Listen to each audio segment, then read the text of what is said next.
जरूरी सूचना है आप सभी स्टूडेंट्स के लिए। स्टडी फॉर सिविल सर्विसेज का Android app Google play store में आ चुका है, उसको प्लीज तुरंत इंस्टॉल कर लीजिए। और अगर आप स्टडी फॉर सिविल सर्विसेज के सिर्फ ऐप से कोई भी कोर्स, कोई भी पीडीएफ परचेस करते हैं तो उसमें अप्लाई कूपन, अगर आप ज्ञान सर जो है आप उसमें अप्लाई करते हैं, ये कूपन कोड है, तो उसमें 20% फीस तुरंत माफ हो जाएगी। मतलब 20% डिस्काउंट तुरंत उसमें लग जाएगा। ज्ञान सर लिखना है, नॉर्मली ज्ञान सर, स्मॉल लेटर में है सब कुछ, कोई स्पेस नहीं, कोई कॉलम नहीं, सिर्फ ज्ञान सर, GYANSIR। इस तरह से अगर कूपन कोड लगाते हैं आप ऐप में बाई करने से पहले, जो अप्लाई कूपन वाले में आता है, तो 20% का डिस्काउंट तुरंत मिलेगा। वीडियो देखिए। नमस्कार साथियों, जैसा कि आप यहाँ देख रहे हैं कि लोक सेवा आयोग भी अब जांच के घेरे में है, क्योंकि ये एक ऐसी न्यूज़ है जिस पर मतलब अब क्या ही कहा जाए। अब लोक सेवा आयोग में भी ऐसा होगा तो फिर विद्यार्थी क्या करेगा, कहाँ जाएगा, ये सोचने वाली बात है। यहाँ पर आप देखो, जो PCSJ की परीक्षा हुई थी जुडिशल वाली, जिससे सिविल जज बनते हैं, जिससे जज बनते हैं बेसिकली, उसमें जो 2022 में परीक्षा हुई थी, इसका रिजल्ट 2023 में आया, उसकी जितनी भी मेंस की कॉपियां थीं सबको चेक करने का आदेश दिया है हाई कोर्ट ने। यहाँ पे आप देख सकते हो PCSJ मुख्य परीक्षा 2022 की सभी 18,042 उत्तर पुस्तिकाओं की लोक सेवा आयोग फिर से जांच करेगा। इसकी प्रक्रिया भी शुरू कर दी गई है। PCSJ अभ्यर्थी श्रवण पांडे की याचिका पर लोक सेवा आयोग ने हाई कोर्ट में शुक्रवार को दाखिल हलफनामे में इसकी जानकारी दी है।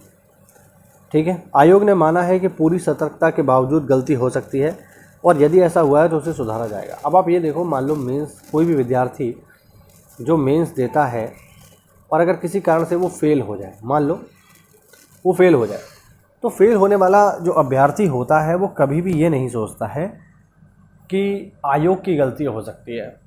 ऐसा कभी उसके दिमाग में आएगा ही नहीं। वो हमेशा यही सोचेगा कि शायद मुझसे ही कोई गलती हो गई है, और उस असफलता को वो स्वीकार करके दोबारा से प्री की तैयारी में लग जाता है। ऐसा बहुत सारे लोगों के साथ हुआ है, बहुत सारे लोगों के साथ ऐसा हुआ है कि जो मेंस में फेल हो जाते हैं वो दोबारा से प्री की तैयारी करने लगते हैं और कभी भी आयोग पर सवाल नहीं उठाते। लेकिन आप ये देखिए कि आयोग में भी इस तरीके की चीज़ें हो सकती हैं। यहाँ पर आप देखो क्या लिखा हुआ है कि उत्तर पुस्तिका में हैंड राइटिंग ही बदल दी गई, यानी अभ्यर्थी की कॉपी को अंदर से हटा करके किसी दूसरे की कॉपी वहाँ लगा दी गई, जिस कारण से उस अभ्यर्थी के, जो कि श्रवण कुमार पांडे नाम के अभ्यर्थी हैं, उनके 200 में से केवल 47 नंबर आए और इसी वजह से उन्होंने जो RTI लगाई और फिर इसको लेकर के केस किया।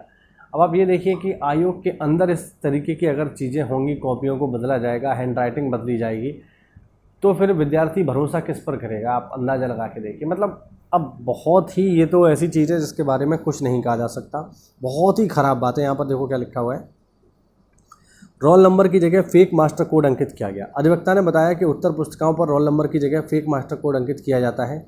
इसे डिकोड करने के बाद ही सही उत्तर पुस्तिका तक पहुँचा जा सकता है। यह कार्य गोपनीय है और बहुत कम कर्मचारी लगाए गए हैं, इसलिए जाँच पूरी होने के बाद ही याची की उत्तर पुस्तिकाएँ कोर्ट में प्रस्तुत की जा सकेंगी। कोर्ट ने 1 जुलाई की तारीख नियत करते हुए उस दिन जांच का परिणाम बताने और कॉपी प्रस्तुत करने का आदेश दिया है। यानी अब भाई देखो, सीधा सा ये कहा जाता है कि UPPSC भी अब भरोसे के लायक नहीं है। अब भैया किसी पर भरोसा नहीं किया जा सकता।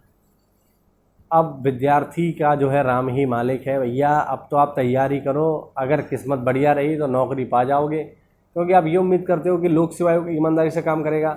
मुझे तो ऐसा नहीं लगता। आप इमेजिन करिए, अगर श्रवण कुमार पांडे जी याचिका नहीं डालते, हाँ, तो क्या कभी ये भांडा फोड़ होता कि मेंस की जो कॉपियाँ हैं बदली गई हैं।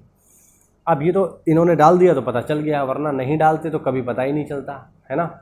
इस केस में लोक सेवा आयोग के कुछ जो समीक्षा अधिकारी हैं वो भी गिरफ्तार हुए हैं, मैं आपको बता दूँ, है ना। तो ये काम अंदर से ही हो रहा है और लोक सेवा आयोग के कुछ सदस्य इसमें शामिल हैं जो लोक सेवा आयोग में काम करते हैं। उन्हीं की जो है साठगांठ से सब हो रहा है, तो इस पर कड़ी कार्रवाई होनी चाहिए, वरना भाई लोक सेवा आयोग अपना जो भरोसा है यूपी में खो देगा। और ये बहुत ख़राब बात है। विद्यार्थी पर किस पर भरोसा करें, क्योंकि यूपी में UPSSC तो पहले से ही बेकार है और लोक सेवा आयोग भी अब उसी रास्ते पर है। बेकार ही हो गया भैया, आप धांधलीबाजी करवा रही हो तो बेकार ही है। तो ये बहुत ही ख़राब चीज़ है।